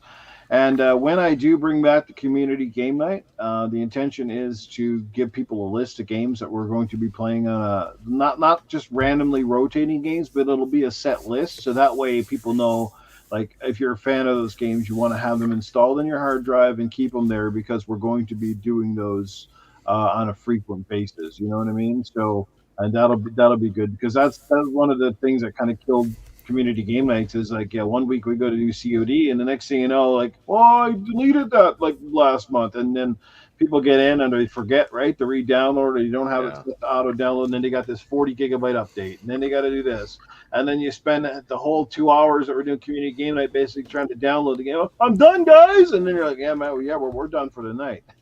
That's the one thing that drives me crazy with consoles is memory's treated like gold, and it just isn't. It's so cheap for RAM, and it is so cheap for NAND these days. There's no excuse for this stuff. But hey, but it is a great topic of debate. We will come back to that one of these days. In the meantime, guys, like I said, Forza's out, so download it, get her down if you do. It's a big one, like I said, and hopefully we'll all be able to play that soon. And I would like to add Forza Motorsport to a list of community game nights. It's always good to race a good track racer with your friends. For sure, and it'll make for a great community game night game indeed. But let's move on, I guess, to our final topic. We'll try to plow through this one pretty quick. This one could get interesting as well. That's why we saved it for last, and then we'll bring in our special guests. You know who I'm talking about? Either Arnold, Safe House, Cletus, or Handy Andy. So whoever you guys want this week, make sure you get your questions ready in advance. You're going to have about 10 or 15 minutes to think of something creative to ask one of those. Folks should be prepared for that shit, right, John? It's not like we haven't warned them a billion times. I usually announce it on Twitter too, like a week in advance. These are the games we're going to play, and then like you get there on Saturday night, we're ready to play, and it goes, "Oh, I didn't." Well, you already knew. But anyway, go off on a tangent. So I want to just talk about the state of the game industry right now, and we sort of alluded to it earlier on when we talked about Redfall. We talked about the updates, right? But essentially, it's how do we feel? I mean, at the end of the day. We're having fun, right? That's the main thing. I think most of us, we feel that in a lot of ways the gaming industry is bigger and better than it ever was in the past. But with saying that comes a whole new set of dilemmas and problems and things, and we're seeing a lot more delays than we've ever been used to. We're seeing broken games, a lot of updates, and then games that we think are dead come back to life because they stuck with them. Even one of the most popular games in the world, Fortnite. Was largely on life support at one point in time until they came up with the Battle Royale mode. They made it free to play for everybody, took out the paywall, and boom, thing took off. Now it's one of the biggest games in history. We saw how essentially a game like Apex Legends, which was built off of Titanfall, has kind of helped Titanfall in itself resurge because people who go, "Oh, those guns in Titanfall, those are the ones from Apex." And you're like, no, technically some of the guns in Titanfall are the ones in Apex. People, of course, the casual kids that are playing it don't seem to get this shit. Like a lot of kids these days, they look at Master Chief and go, "Isn't that the guy from Fortnite?" And it makes you just go, "Oh boy, we got to teach these kids something here." But basically, look, where do you guys feel in the state of gaming? Because right now, Dr. Disrespect kind of brought it to my attention when most people know who Dr. Disrespect is. But like I said, like Call of Duty is largely not his Call of Duty he remembers. And I was saying this about even Gears. Gears of War is my favorite franchise. But if you look at 1, 2, and 3, and I'm going to say 1 and 2 in particular, because by the time 3 came out, it started to go down that track. And what I mean is, you went from having a very visceral and gritty game that, yes, it gave you character skins and upgrades, but it didn't water stuff down for the uninitiated or the casual crowd. I mean, in Gears 1 and 2, to my knowledge, I don't think you could get a pink Lancer for a game, or you couldn't get a rainbow wig to go on your head. And now all these games got these ridiculous outfits, stupid characters. We're seeing games that are doing a shitload of crossover stuff. You see it in Mortal Kombat all the time where you got movie characters coming in there. Some of it's great. Some of it's not so cool. Fortnite is making bank massively based on their characters, and they're really overpriced. That's the other thing. I'm not above adding content to games, but these companies are taking us right to town, and the problem is people just keep eating it up and paying more and more and more. And I don't think we're helping the industry as much as we're just kind of like, instead of just making great content, they're just worried about making more content to serve a casual market. And I don't think it's a great look, to be honest. How do you guys feel about the state, especially of the multiplayer game industry where we're at right now? Either one of you guys can take the floor. I'm curious to hear what you guys say. You can go first, Mental. I figured you were going to say that. Well, it's kind of a big topic in a way. It is, and I mean, ultimately, from my perspective, it's disturbing to see how much they charge for simple things like skins. My PvP go-to is Halo, right? And if you look in the Halo store, it's insane. Like in Canada here, you're paying close to $20 for a skin, like $15 to $20 for a skin that looks half decent. And I mean, they know what they're doing too. Like the ones in the store are nice and shiny and they look pretty and everything's wonderful. The ones that you get to earn, they're all beat up and scratched, and some of them look okay, but generally speaking, you want those nice shiny skins, right? And I mean, I'll admit I've bought my share of the skins too. And I think I'm a bit crazy in that respect. Why? It's a cosmetic. You don't need it to play, and I guess that's the thing. It's optional. But in some respects, I guess I'm part of the problem. But I play with my kids. We all get my to buy kids something, man. I got to admit, at time to time, Yeah. I'm the problem too.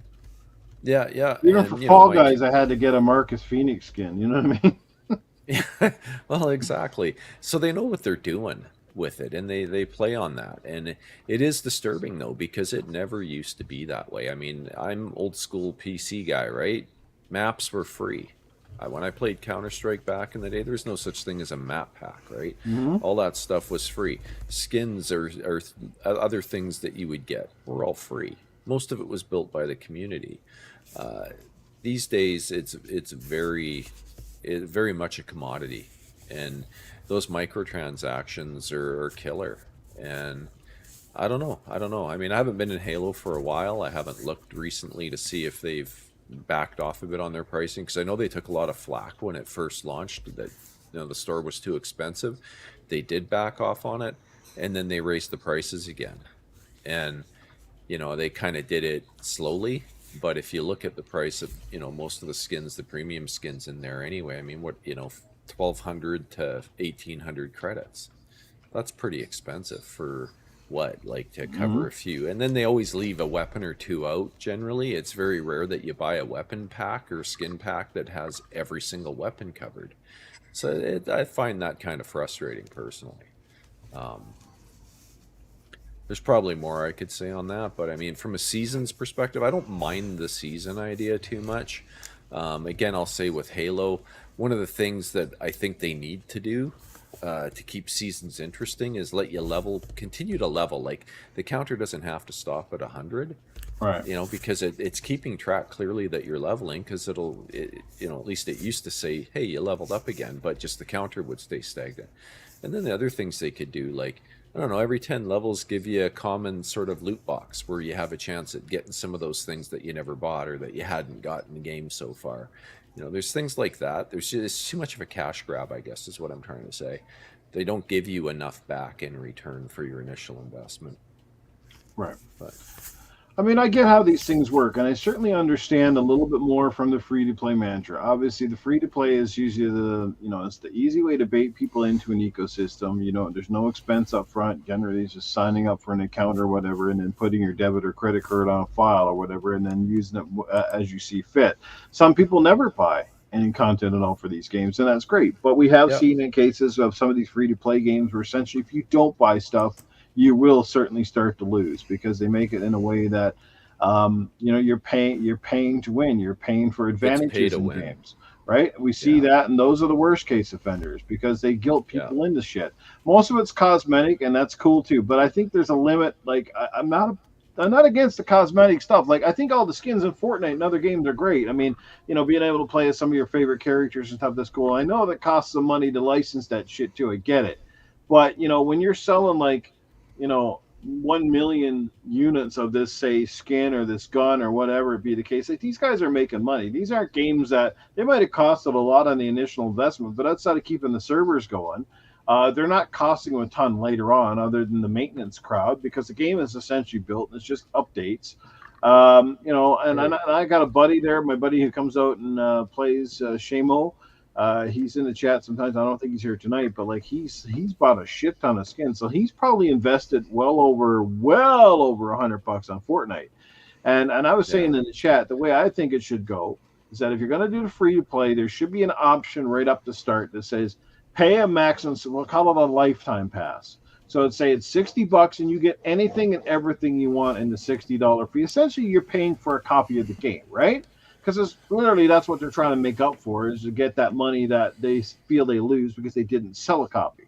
So, okay, if you pay the $60, you get the content. If there is further content beyond, say, a 2 or 3 year period, then those people who have that pass would only pay like a very small fraction to get updated content. Everybody else could pay the full price. Like, so it's $5 a skin for someone who didn't buy any of the pass, and it's and it's 99 cents for people who've invested in the past. You see what I mean? Like, I could tolerate where you're not being taken advantage quite so bad. But of course, we've all seen in the past too, when you invest up front, and we've seen this in the past. Remember sometimes in the past where you bought into DLC before we even knew what the DLC was going to be. And then it comes out and you're like, holy shit, I spent like $40 on DLC and it's 2 stupid maps, and then it can go the other way where these guys take advantage. They get all this money up front and you're like, I got screwed. This DLC is absolutely ass, right? So there's a lot of issues with I think the current model of system, and at some point in time it's got to break, because it's much like the rising grocery prices. Somebody has got to say, like, enough is enough. These companies can't keep taking advantage of us, no matter how good the game is. But again, we're all susceptible. Mental admitted it. I admitted it. I've bought for stuff that I like. Like Gears costumes. I'm a sucker for Gears because I love Gears. So if a Gears thing comes out in a game, I want to buy it, that sort of thing. And a lot of us are the same way. They might not get you on everything, but they'll get you on something, right? John, punk-ass nephew ran up $400 on skins. What's going on, Crazy Greek dude? Good to see you here. Yeah, Matt, remember maps were like $20 and now one hat is like 20? Absolutely. And I remember the first COD map packs when they were overpriced, and we all bitched about that back in the day, and now that looks like chump change. It's like, damn. But anyway, like I just think we're in dangerous territory with the current state of especially the multiplayer industry and the free-to-play models. And I think the seasons are good to a certain degree, but again, I also said this before, when they start just building a game and then deciding it's going to be seasons, like I would like to see a Fortnite 2, for example, where the whole engine is redone and the graphics look totally different and the levels feel totally different. But are we ever going to see sequels to some of these games? No, probably because they don't have to make one. People are just like Counter-Strike. How long did it take them to make a new Counter-Strike game? Fucking eternity. Geez, over a decade. Yeah, like 2 decades. Yeah, exactly. Over a couple decades to make another copy of the game, because why would we have to make one if people keep investing in the old one? Same thing with GTA 5. It's a perfect example. Why is it taking so longer for GTA 6? Because Rockstar's sitting back counting the money with all of those damn coins you got to buy for the game. They're like, haha, we don't even have to fucking bring out a new game if we don't want to. You guys will keep playing this one forever. So you're going to choke to death on this topic. Yeah. No, Fortnite, I'll give them credit. They did add ray tracing and all kinds of stuff. Like they upgraded the edge. I think Unreal 5 even. I'm not positive about that, but they did essentially revamp the entirety, at least from a graphics engine perspective. The game actually is very impressive with ray tracing turned on. But ultimately, you're right. There's no real incentive as long as people are still throwing money at them. And I mean, Epic is what they are today because of Fortnite. They weren't much, and now they've evolved into this massive machine with their own game store, and their, some people hate them because of what they've done with trying to bring exclusive titles on PC to their game store. Like, they're paying for that. They're giving the devs more money than Steam does out of it. They're cut, like Steam, it's a 70-30 split there, and in some cases they're going like 90-10 on Epic Store. They give away a ton of games. Like, they're trying to break into that market where Steam has the stranglehold. And so I kind of get these tactics. I don't know that they're the best, but when your game has transcended just microtransactions and it becomes a pop culture phenomenon. And not every game gets to do that. Trust me, like, it might seem like a lot, but when you think of the grand scheme of the thousands and thousands of games that come out, how many games have made it so big that they become a pop culture icon? You can think of, obviously, Mario, right, from Nintendo. You can think of Sonic. But that's just 2. And then you can think of Minecraft, and you can think of what else? Obviously, Fortnite and Halo. And people shit on Halo, but Halo's one of the few first-person shooters outside of Call of Duty that is like a household name that actually has toys and movies and TV shows and merchandise and everything surrounding it. That tells you a lot right there. Yeah. And shout out to Karma Aquarius. He did say it's Unreal 5 now, and it looks glorious, and he's not wrong. It does. It does a lot look a little better than it did. Yeah. Yeah. They've come a long way. And there you go. Well, Overwatch 2 is doing terrible compared to the first game, so sequels don't always work. And no, they certainly don't. Especially because, Overwatch took too long to come out and the ship had sailed, in my opinion. Like, people got tired of Overwatch and they brought it out, and it should have been like a full-fledged paid game, but they decided to make it a free-to-play. And it just, like I said, sometimes didn't it launch fairly well? I thought Overwatch 2 was doing fairly well, and then it's just kind of fallen apart here recently. Like, they made some changes or something. I don't know the whole story there, but I've seen some people complaining about it on X. It's like everything. It comes out with a lot of hype and stuff, and then people get to playing it and then figure out it's another unbalanced, turd waiting in the wings, and then people just move on back to their old favorites again. Yeah. Yeah. I don't know, Cool Cat, there, if you know what the main glitch was with that. If you do, be interested to know. Well, with Overwatch 2, the problem is that they came in and they said, hey, it's not going to be like Overwatch 1. This one actually has a single-player campaign. It's going to be great. We've put a lot of resources into it. Later on, they eventually revealed, hey, not only have we canceled the single-player campaign, but we don't really care that you're upset about it. They're like, some people are upset about it, but, too bad. That's pretty much their response. And that made a lot of people angry. I think if they would not have turned off the Overwatch 1 servers the day that Overwatch 2 went live, a lot of people would have gone back to Overwatch 1. And that felt like a very shady move on their part to do that. Because they're basically like, you know what? You like Overwatch 1 better? Too bad. It's completely gone now. You can't play it. Yeah. Well, and, let's not forget people paid money for Overwatch 1. So And now you can't play it at all. Yeah, that's why I hate live service games, generally speaking, because eventually they do get turned off, and that's it, and your money's gone for life, and it is what it is. I was actually one of those people that was looking forward to there potentially being a campaign in Overwatch 2. I thought, hey, maybe I'd actually play that. Might be fun. I never really got into the multiplayer aspects of it. It just seemed like too much effort. Right. But it's kind of weird, but it's so weird how certain games in this industry kind of just get away with doing the status quo and nobody blinks an eye. And then there's other games that get literally lambasted and trashed. And the one that comes to my mind is Battlefront 2. Remember the loot crates right off the bat, and people bitched and bitched and bitched till eventually EA took them out. But that's a perfect example of how our voices can be strong, and we let people know, like, you're not going to get away with this all the time. We're paying $80-90 for these games, and then you still want to take us to the cleaners because we're Star Wars fans and we're going to pay through the nose for all this garbage.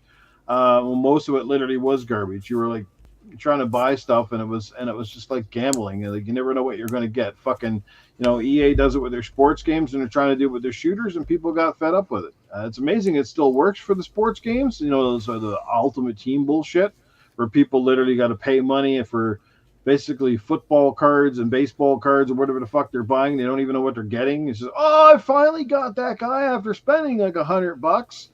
Now I can add that 190 rated player to my team, and I'll suck just a little bit less for a couple of games. That sort of crap. Like, this whole shit, man, with this industry has gotten absolutely wacky to me. That's because everybody looks at Fortnite and everybody looks at Grand Theft Auto Online and they say, I want to do that. That's the problem. Because this is essentially a get-rich-quick scheme for the entire gaming industry.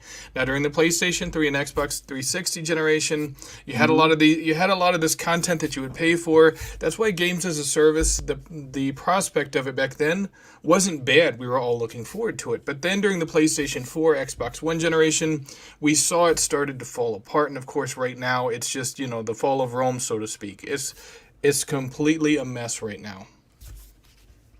It's just, it's negative. It's completely negative right now. Loot crates are perfectly fine if they're part of in-game rewards, but the second you have to pay for them, they shouldn't exist. Yep. Yeah, it's essentially gambling. And then we had this topic years ago. Remember when people were bringing it up, and you're getting kids to fall for it. You're paying all this money, and you don't know what you're going to get. You might get lucky, you might not, but look at all the money you spend for what? I don't think that should exist in any type of game. Like you said, if they're free to play in the game, you get them fine. But as soon as you start paying money, it becomes a whole new dilemma, and it opens up a can of worms, and it's crazy. Should not and we exist. even saw how microtransactions and these games as a service sort of models creep into even the story-based stuff that we're supposed to enjoy. We all know what happened with the Avengers, right? You have one of the biggest properties in the entire world, maybe one of the most talented studios on the planet, Crystal Dynamics. And somewhere along the line, they got messed up with Square Enix, and Square Enix decided it's going to be a good thing to basically take this property and try to sell shit within the game. And the thing that these companies, I don't understand who's in their marketing part, this is the Avengers. It's Star Wars. It's the Avengers. These properties sell themselves. These properties are going to make you money with no transactions. This is the thing. Do you not understand what you're holding on to? So to ruin that rapport with your fan base is blows my mind. And Guardians of the Galaxy, yes, there's a perfect example, also published by Square Enix, of a game that didn't bog it down with microtransactions and all this other crap They just kept it on the status quo, and it turned out to be a lot better for it. Mind you, That was it a fun probably game. didn't sell as good as it wanted to sell, but I don't think that's because the game was bad. I think it's just because it was marketed poorly. Yeah. And it's Guardians of the Galaxy. Let's face it, Guardians of the Galaxy is a good property, but it's not the fucking Avengers. Okay? Mhm. Call a spade a spade. Yeah. They were hoping they were going to bank on the success of the movies, and it didn't translate as well as they thought. Plus, of course, the characters in the game were more on the comics than they were the movies, so that in turn was a bit weird. And they weren't even the first one. They weren't even the first studio to get the Avengers game project. They were actually the second one. There was a THQ studio that got it first, but they wanted it from a first-person perspective. Mm-hmm. Didn't pan out. We remember what happened to THQ, and then here you go with Square Enix and Crystal Dynamics, and they're like, let's throw all this stuff in there that people are absolutely going to hate, and let's try to make money before they figure out what's going on. And it didn't work out. When are these companies going to learn? When they go bankrupt. Right? Yeah, well, exactly. Unfortunately, that's the only way these guys learn is when they see the bottom lines drop, and then they try to reel it back in. You know? Marvel and Disney right now is starting to see that from the movie TV perspective, when all of their projects are starting to flop, and they're seeing, like, I'm seeing the financials, and they're going plummeting, lowest in like 10 years. Yeah. Why? Because they're putting woke ideology in all their products now, and people are just sick of it. Yeah. Right? Agree. It's happening with games too, but on a different level. And it's just so unnecessary, you know, like, sure, have that ideology in a new franchise. You don't need to rewrite the old stuff. I think that's what's upset so many people. 100%. You know, it's changing their childhood memories, and most people don't like that. We all have that, you know, nostalgia is a hell of a drug, and if you start messing with stuff that people love from their childhood, they start getting upset. And it's they want maximum exposure is what they want. They want maximum exposure because they know it's going to blindside half to three-fourths of the people that are going to buy this. They're not even going to expect it. So it's going to be exposure for those people that never thought about it, so that they can introduce this idea to other people. And it pisses these people off because they're like, I don't want to see that type of stuff in this franchise or this type of content. I don't, because this isn't the type of agenda that I grew up with. Yeah. Well, look, man, and look, you can come after me and head cut me if you want, but I'm going to say it right now. Like, we went from a point where, yes, the industry cried for more female games or female characters to be represented in games, but now, to me personally, I think it went the opposite fucking way. It's almost like every game that comes out now got to figure out a way to make the character lead female protagonist kind of a deal. And it's like, okay, we went from needing more to now it's just getting stupid. But that's just me. That's just, it's definitely swung in the other direction. You're not wrong. It has. I mean, I noticed that as well, and you know, it'll find balance eventually. Well, I think it'll. They're trying making a female version of the Expendables, and that already got canned. Apparently. Oh, jeez. Okay. They had a whole bunch of them. I think even Megan Fox. Well, I think Megan Fox turned up in the Expendables, but like I think she was supposed to star in her own with her and a bunch of other girls. I think it was like Charlize Theron and a few of them like that, and it's just like, I don't know. But anyway, we're off on a different topic, but. Yeah, you know, it is what it is, right? And it'll balance out again. It's like most things in the world that, you know, when there's something that's seen as an injustice, it usually you go from one side to the other, and then it settles back in the middle at some point. And I think we'll get there again. Oh, I hope it just flips around. It's getting stupid right now. That's a perfect example, and that's one of the first ones that really comes up to me is like The Little Mermaid. Okay, if that was a sequel, it was a Little Mermaid 2 live action. Cool. All right. But don't take the original, mess with the story, change the outcomes of stuff, and then change the character just for the sake of, well, we got to have representation. It's so stupid. But anyway. Yeah. Like I said, is what it is. That could be an entire podcast all by itself. It sure could. What John says right there. Could you imagine? Yeah. See? Oh, Jesus. In 10 years, in 10 years, let's swap that around and let's put a white guy as Black Panther and see how fucking people like that shit, right? Yeah, I'm telling you, it'd be a totally different story. But anyway, we're off on a different tangent, but it does kind of all tie into the same thing. The whole industry just is fucking way going off the deep end here. And unfortunately, like I said, the money's still rolling in enough to keep people engaged, which is, like I said, at some point, hopefully people kind of wisen up. But unfortunately, a large part of our industry is being run by people that don't watch our podcast, that don't stay in tune with the games industry. They just spend money without hesitation. It's probably the same dumbass kids that are brain dead on this Prime drink that they think is all good because Logan Paul says it is. Oh my God, so stupid. But anyway, we got a generation of people that think the Tide Pod challenge was cool, right? So yeah, it's yeah. What more do you need to say? I guess. Anyway. What was the name of the ship that sunk in the movie Titanic? Ooh. I've seen it on interviews. I shit you not.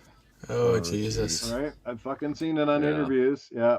But anyway, I do digress. We're off on a different tangent, but I don't know, man. I like where the industry's at in a lot of ways. I like how far that our entertainment spectrum has certainly bridged the gap between, say, movies and stuff, and that part of it I'm really enjoying. Like, games have never been so cool and never been so exciting, but it just seems like you can't have just a game anymore, a pure game that comes out for the sake of the gamer, that is meant to make money, but it's all there for you. It's all there when it launches. It's not, oh, let's plan another $100 worth of content before the game's even out because we know people are going to buy it. That sort of stuff. This is where I'm going. Call of Duty is one of the first big offenders and culprits. Activision took it down that road. I suspect that Microsoft will probably just fucking follow suit because the thing prints money. They won't have too much to say with it. They'll just be like, hey, well, now we can promote the franchise as an Xbox exclusive after the Sony shit runs out. But they're not going to step in and change anything. Why would they, right? So... Yeah. Karma Corky, don't you drink Prime? Inject that in my veins. No, I drink Monster Energy drink, but I drink the zero sugar shit, so I can't do the sugar one, man. Doggy dog, bro, what's going on, guys? Shout out to all the amazing people in the chat. Dreadpool, guys, everybody that's here. John 907, Karma Marquis, Timothy Dixon. We had Joe Dunmore in here earlier. Cool Cat Terry hanging out with us tonight. Crazy Greek dudes in the house. So many awesome people. Hit that like, share, subscribe. Put this out there. Notorious is in the building. So many amazing people. Can't thank you enough for being here and being part of this conversation. Any more further things, guys, or any standout offenders to you guys as the people that really just need like to reel it back in?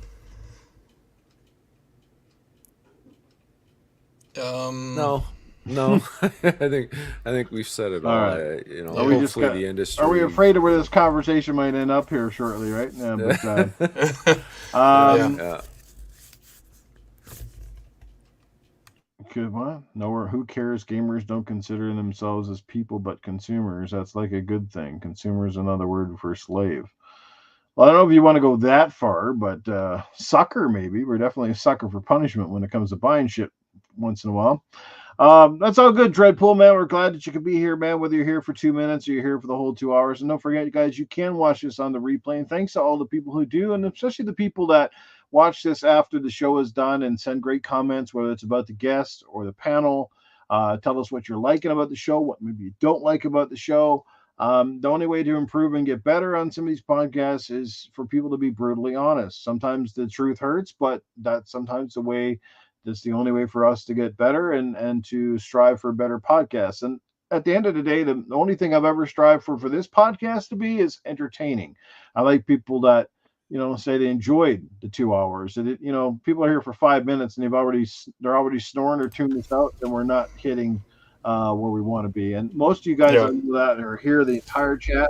I see you all here. There might be only 20 odd people in my chat, but I can guarantee you at least 18 of them have probably been here since the moment we hit start. So that's amazing. I love it. The King, what's going on, man? Good to see you here.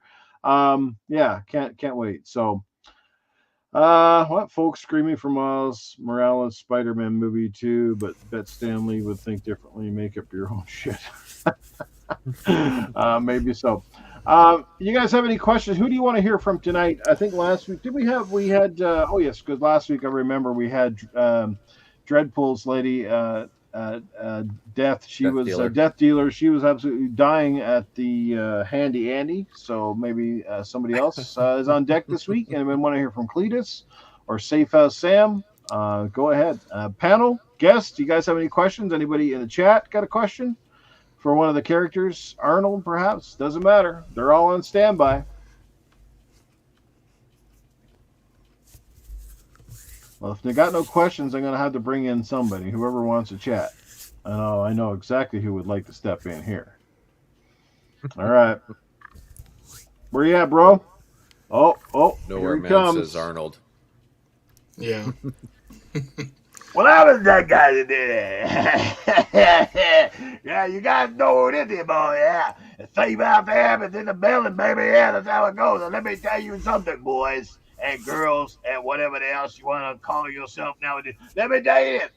I was sitting here that whole time, and that last part of that conversation, let me tell you, that was so good. Because I'm old and crusty, feisty, meisty, and that's what I am, baby, cock asses. Yeah, but let me tell you this, man, like, I am so sick of getting taken to the bank and with all these game companies. It just pisses me the fuck off is what they doing. Like the cost of games is astronomical, and they expect us to buy one all the time. Like this month alone, how many games coming out? I'm going to tell you this right now. There have been more games coming out in October than porn stars having orgasms. That's how many games it is. Because there's a whole lot of games coming out here, and I ain't got time to fucking play them all. But on top of that, I ain't got time to even get 20 hours into a game. I can barely get 60 minutes into a game. Then you're going to have these games like fucking Starfield, going to take you like a mass eternity to get through anything.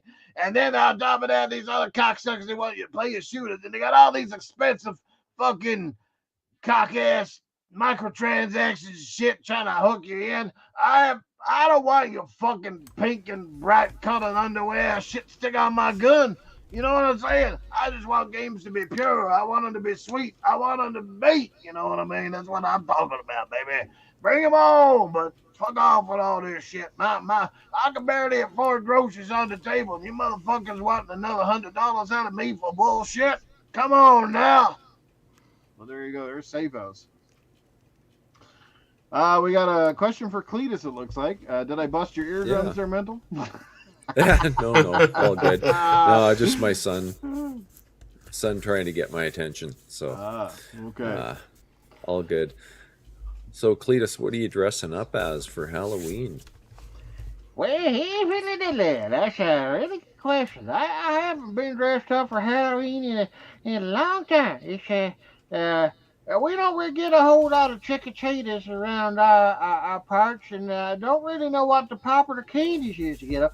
So I don't know what I'm going to dress up. I thought about dressing up as a hillbilly, but my wife said I've been doing that for the last 30, 40 years. So I'm probably going to have to skip that stuff. But honestly, I should dress up like Freddy Krueger. He's one of my all-time favorites. I like Freddy Krueger. He looks like a wiener that was cooked too long on Grandpappy's barbecue. You know what I'm saying? And then he got these Ginsu knives on his hand. So it comes in handy. I mean, even if you ain't scaring people, at least you never got to go to the cupboards and the drawers to find a knife when you need one. You hold it with one hand, you chop it with the other. You just got to remember, take that glove off, you're going to be beating yourself up in the washroom. We got a $5 super chat coming in from Darko's Dreamers.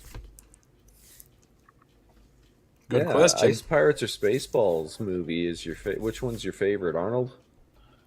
Oh, come on. It's got to be Spaceballs is an absolute classic. I love Spaceballs. I mean, how can you not want to do it? Bill Pullman, John Candy is in there as Barf. I mean, the whole movie was absolutely brilliant. You gotta like Mel Brooks comedy stuff. I mean, how they make fun of the pop culture. And I mean, they're sure if Mel Brooks, if he's around in another 100 years, he's probably gonna make a movie about me. It's probably gonna be the Sperminator or the Germinator or something like that. Or I guess we could do the Germinator. You know, considering all the COVID and shit, maybe, you know, I'm going around with the mask on my face and I'm like, I'm looking for the COVID donor, something like that, you know what I mean? So it could be really crazy, but I have to go with the Spaceballs. The Spaceballs is where it's at. I love that movie as a classic. Yeah, gotta love Dark Helmet and Spaceballs. Oh my God, Rick Moranis and Dark Helmet. Oh my God, he was so awesome. I loved it. That's great. Yeah. The Swartz was with him, that's for sure. Oh, yeah. Oh, such a classic. Any more questions for any of our guests tonight? Cletus, Safehouse, Arnold? Any more before we roll it up and wrap it up tonight? Last call. You got to have these questions. You got to have them ready before the show starts. You got to know. You got to know where to put them in. Who's Harry Crone? That was funny as fuck. I love The Great Outdoors. Still one of my favorite John Candy movies. Him and Dan Aykroyd. That was comedy brilliance. I love that shit.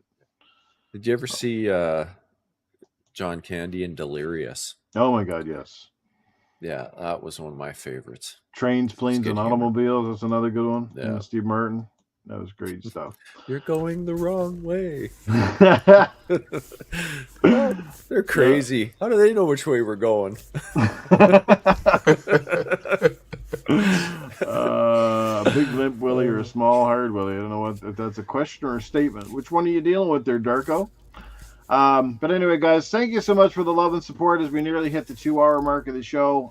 Keep saying the mental every week we come on, aiming for 90 or less if possible, and we always end up at about 2 hours.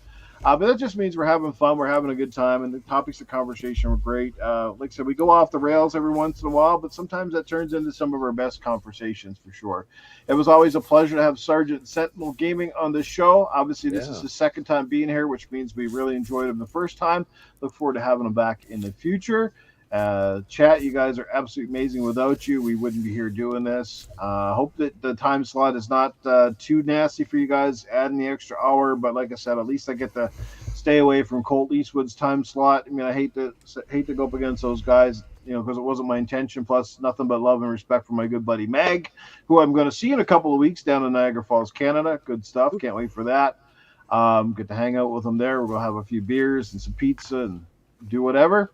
But yeah, guys, you're awesome. Doggy Dog, especially you, my friend. You're freaking amazing. Timothy Dixon. At 5 a.m. here in the UK and Timothy Dixon is still up listening to this shit.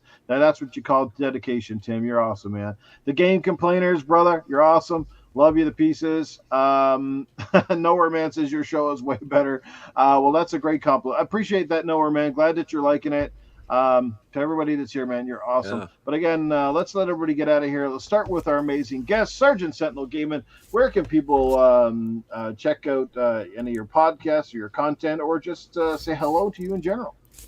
Hey, Noof. Thank you again for having me on your podcast. Great. I enjoy the conversation, and it's always great, always phenomenal. Thanks to everyone in the chat for checking us out tonight. You can find me on Twitter, Twitch, YouTube, and TikTok at SSG Sentinel. I put out content on a pretty regular basis, and if you want to say, hey, what's up on Twitter, you can do so there. John 907, 5 a.m. in Ireland, he's listening to this shit. You guys are crazy. I don't know if you're just working late shifts or what, but that's awesome. The King says his channel kicks ass. I greatly appreciate that, King. You're awesome. Karma Marquis, thanks for being here. Rest in peace, Titan Drago, says Chase Jones. Good to see you, Chase, my good brother. Known him for years. Great guy to play Call of Duty with. Awesome dude. Lovely family, too. Chase, you're awesome, dude. Thanks for stopping by.